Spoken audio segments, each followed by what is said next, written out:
벌써 벚꽃이 피었습니다. 기시다 일본 총리가 윤석열 대통령과 만난 뒤 모두 발언에서 한 말입니다.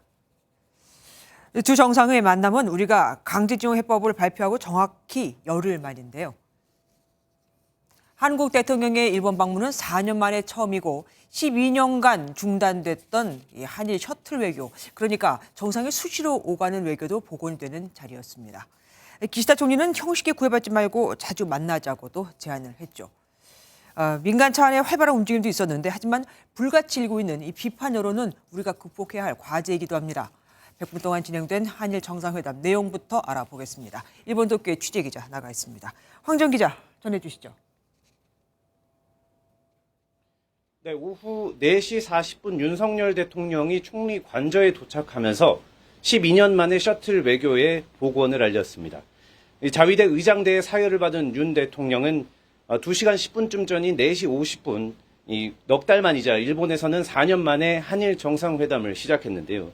배석자를 최소화한 소인수 회담, 그리고 배석자를 추가하는 확대 회담을 이어서 했고, 5시 15분 배석자를 늘린 회담 뒤에는 양 정상의 모두 발언이 시작됐습니다. 먼저 모두 발언 들어보겠습니다. 그간 정치해온 한일 관계를 협력과 상생 발전의 관계로 전환할 수 있는 유익한 논의가 이루어질 것이라고 믿습니다. 政治、経済、文化など多岐にわたる分野で政府間の意思疎通を強化していくこと等について意見を交わしたいと思います。 네, 윤 대통령은 양국이 경제와 안보의 협력 파트너라고 말했는데요. 그리고 양 정상은 오늘 미사일 발사를 한 북한 도발도 규탄하면서 재개된 셔틀 외교에 대해서도 의미가 크다고 입을 모았습니다. 관심은 강제징용 해법에 대해서 기시다 총리가 회담 중에 발언을 하느냐였는데요. 회담에서는 기시다 총리의 발언은 나오지 않았습니다.